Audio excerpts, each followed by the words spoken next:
I was contacted by our government today, by somebody working within our government. So what I'm saying is not all government is bad. There's actually people in our government trying to stop other parts of our government from doing this. And I believe that's why I was contacted. As somebody that has pretty high up fucking status clearance, it just so happens I served this person, Bufo Alvarius. And it was confirmed to me today that I am on a government terrorist watch list because I am spreading truth. Same thing that happened to Charlie Kirk. So if you want to know why things are acting and people are acting a little different, why your attorneys are not submitting your evidence into court and stonewalling you and blacklisting you, it's because you're on a list. And everybody that is on this list gets alienated from any form of help. And this is how they're turning people, and they're doing it with informants that they let out of prison. And I was given a list of who these informants were. And it's going to be very surprising when you find out who they are. So that's why you need to follow the Maya movement, because this stuff is coming out. And right now, it's just me, two other people that are working on this movement, and we need some help. We need some help. And yeah, whoever's signing up to join this movement, you're going to sign a piece of paperwork that says you're not an informant for the government. And if you are, you're going to pay dearly. That's how we're going to start protecting ourselves, is people you come in contact with, you need to now start having them sign a piece of paper saying they're not a government informant. And if they are, and they're lying to you, that they are agreeing to pay you damages. And you can put in whatever amount you want, and that's what they're going to end up paying if they're lying to you. It's unfortunate that it's come down to this, that in the United States, anybody you meet now, you actually have to sign a contract with them to make sure that they don't fuck you over. Welcome to America. That just in the last 5 years, the amount of people on the list has gone from 600,000 and change up to 1.2 million. And I guess people arguing can say, look what you're doing here. You're just throwing everybody onto this list. It hurts the government's case, yes. Because the government, and one of the things that so animated this federal judge is that no FBI agent who testified in the case gave the same story or the same understanding as to how they put people on the list. They just put them on the list. And if there was any doubt, the doubt should be in favor of freedom, not in favor of being put on the list. They flipped that and put them on the list if there was any doubt. Wasn't the issue, too, that they didn't actually tell them why they were on the list to begin with? Not only did they not tell them why, they didn't tell them they were on. So you're crossing the George Washington Bridge from New Jersey to New York, the way you go when you pay a toll. And the toll taker says, I'm not going to take your money. And the Easy Pass doesn't work. And they don't let you go forward. And you don't know why. And nobody tells you why until a year later, your lawyer files a lawsuit. And in the lawsuit, she finds out why. What's the recommendation then, going forward?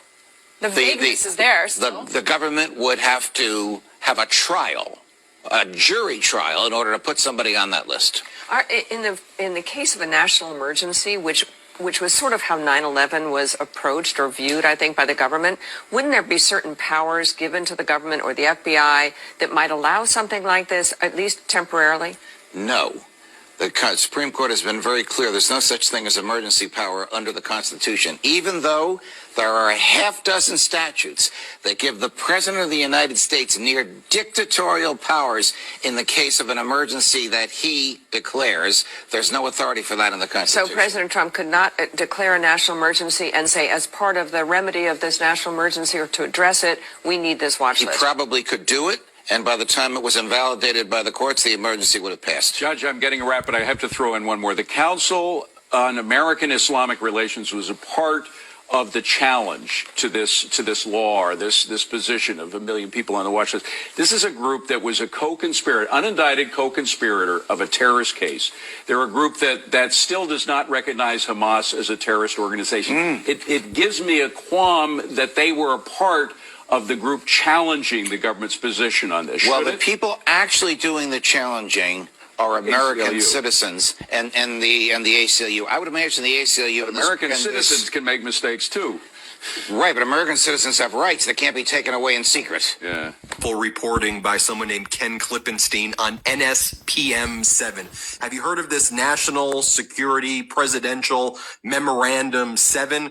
It was announced in the Oval Office and it was misreported elsewhere as just being one of Donald Trump's crazy executive orders that he talks about. But this is something far more serious, and Ken Klippenstein really drilled into it. When we talk about NSPM 7, this National Security Memorandum, I also want to talk about this office space in Northern Virginia, affluent suburb, just 7 miles away from the CIA headquarters, where there is a threat screening center in order to screen purported threats arising out of this NSPM 7 of people who the Trump regime could consider having views that are anti-American, anti-capitalism, anti-Christianity, support for the overthrow of the United States government, extremism on migration, extremism on race, extremism on gender, whatever that means, hostility towards those who hold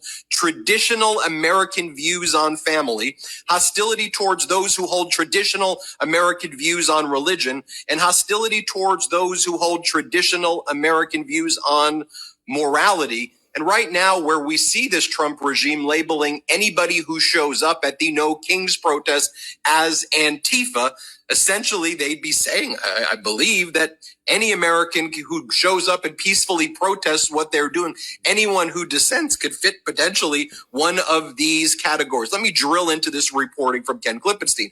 Trump's NSPM 7 labels common beliefs as terrorism indicators. New directives target anti-Christian, anti-American, and anti-capitalism opinions. So with the mainstream media distracted on everything else, Trump has signed this little notice national security directive identifying anti-Christian and anti-American views as indicators of radical left violence, called the National Security Presidential Memorandum 7.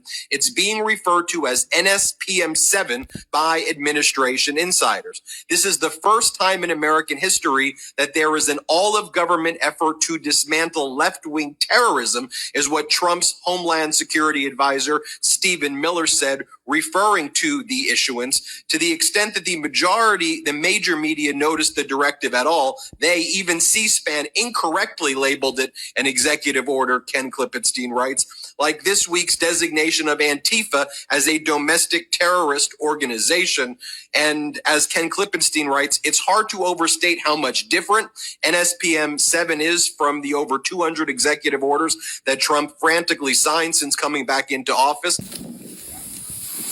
Hi, my name is Crystal Farley, and I am a targeted individual, victim of gang stalking. This message is for all of the other targeted individuals out there, just sharing some insight that I have gained. I've been targeted since at least 1986, and I've since lost it all. Former tech executive that is, I don't know, will be homeless soon if I'm not careful. I've been ran out of town, had hits on my life. I can't get a job. I'm on the terrorist watch list unjustly. I have been painted as being a horrible criminal. What I found is that these harassers will try to frame you or project onto you what it is that they're doing. I have witnessed gang stalkers doing witchcraft, which scared the actual heck.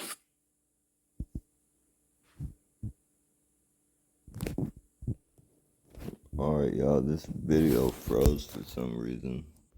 I probably don't want her to finish it, but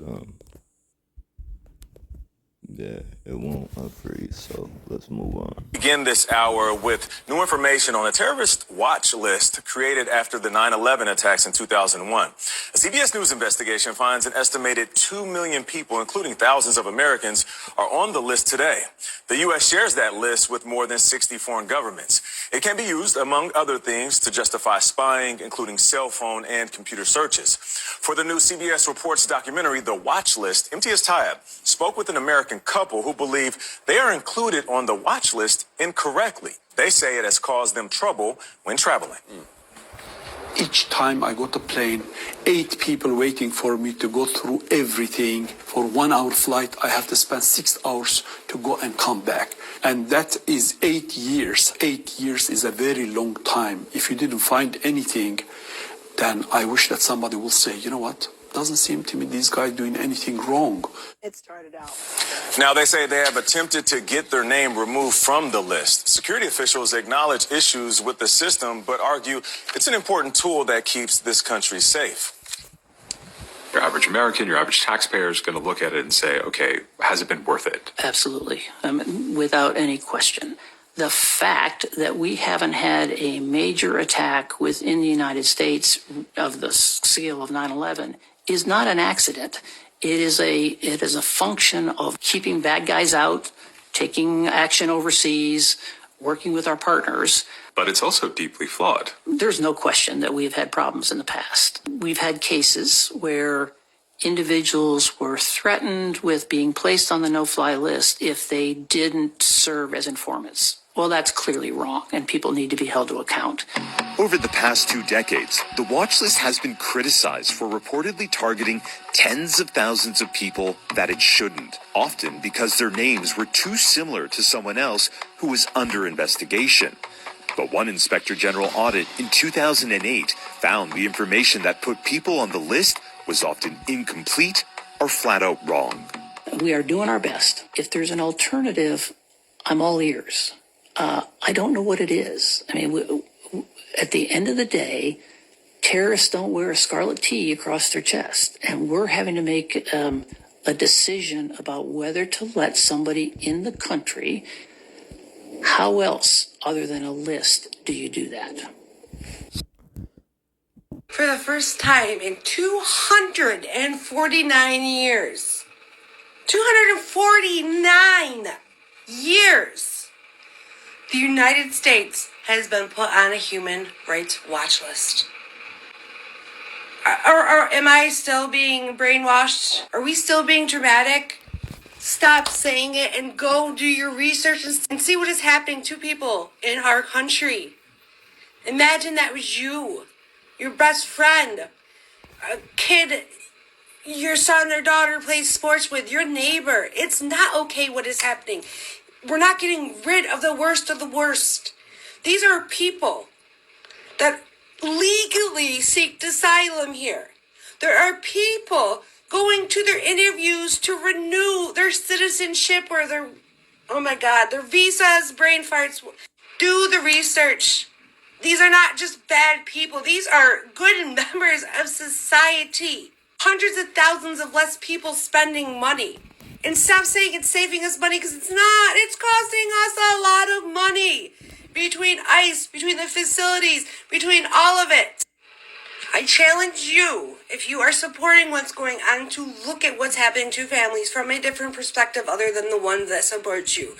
And one thing that I want to mention, and I think I have the document in one of my earlier posts, but when someone files an FD-930 form against an individual, it sends them directly to this illegal radar category that the FBI is enforcing now for the Snoop effort. Right, and that's something that I wanted to clarify, because I know the ACLU did their covering over this, but it far extends just foreign governments, right? It far extends just foreign governments, right? Our own government, right? Institutions, businesses, government departments can also send individuals to the FBI's radar category for targeting too. And that's something that I wanted to clarify, and I'll also bring awareness about. This is the reason, not only why I've been doing all of what I've been doing, but also why I created my petition, right? So Congress can not only look into the structural violation of the FBI's implementation of this category now for this new effort, but the broader abuses that are coming out about this subset. We know the truth now here. This morning I wake up and I find out I'm on the government watch list. But I don't give a fuck. Roll the coin. For one, this is our land. This is my land. You can't put me on no watch list on my own land. You immigrants need to go on the indigenous watch list, for one. For two, if me telling my people their real history, if me showing my people real artifacts of our people being here from tens of thousands of years ago, if me showing my people that you guys are putting statues on top of ancient melanated people's burial grounds, if me telling my people that you guys have taken buildings and turned them into government and state capitol buildings all over America, if they'd put me on the watch list, I'll stay on the watch list. Roll the coin, but I'm not stopping. You don't scare me. Not one bit. We know the truth now. So Turning Point USA has created what they're calling a professor watch list for you to go on there and submit woke professors. You can submit woke deans, etc., etc. So essentially, it's just a target list. And I'm just saying, it would be a real shame if you went on there and submitted every single professor at every single university across the United States. So it just became just a faculty list, and then it became completely useless. I'm just saying it would be a real shame if someone were to do that. I'm just saying it would be a total shame if you were to do that, because then it would be totally useless for their current purpose. It would be a shame if you were to do that, because it would be useless for their purpose. Some breaking news right now. The United States has officially been added to a human rights watch list over recent moves by Donald Trump that curb civil liberties in the United States. Today, Civic US has added the United States to a list of potential human rights threats. In a statement, the organization writes, quote, restrictive executive orders, unjustifiable institutional cutbacks, and intimidation tactics through threatening pronouncements by senior officials in the administration are creating an atmosphere to chill democratic dissent, a cherished American ideal. The United States now joins Congo, Pakistan, Serbia, and Italy for the first updates for 2025 for this group. And it's one of 42 countries this organization rates as, quote, narrowed on freedom. Obviously, there are increasing concerns in the United States in recent weeks and months. I'll do a full breakdown on what this all means on my Substack shortly, so be sure to subscribe for free at the link in my bio. As always, comment below your thoughts, spread the word, and follow along for all the news you need to know about. I looked one of those up one time on myself just to see what was on there. I was on a fucking watch list. Yeah, I guarantee, dude, there's probably a lot of people who shouldn't be on those fucking things that are on the watch list. Dude, it blew my... I'm like, what the fuck did I do to get on a fucking watch list? Probably not much. It doesn't... I don't think it takes that much right now to get on a watch list. No, you're probably right. I'm probably fucking... Well, it's like Andy Frisella and shit. He's on a watch list. Is he? Yeah. It's kind of like a cool club, I guess. I don't think it's list. probably that cool of a club. No. Yeah. I think people that are like should be on it aren't that cool. No. So I look. Okay, they cut me off. We were talking about biometrics. So biometric, your face changes, your body changes, you're miserable, your life is falling apart. Nobody really believes you or understands. It's not, that's the other big deal about this. It's not that people don't believe. We don't understand. I'm going through it. I've been going through this all this time, and I still don't understand certain parts of it. But I can't even imagine back when we're looking at videos people did from like years ago, when we didn't even have a clue this existed, and how it must have sounded to people who they told, like, oh, I'm hearing voices, people are talking to me, my face is changing, I lost my job because everyone's harassing me on my job, people are following me around, all of this together, people would say, like, you sound nuts, go to it, get some help, which is what these types of people will say, until you prove that it's not in people's heads, it's out loud, it's been happening to so many people for decades now. And why I changed it from a a year or two, because even someone found a blog from 2007. I found news articles from 2000 and something. So that's 20 years ago, and nobody was talking about this stuff. So when they're coming up with more work for me to do that takes me off course, I want us to get back on course.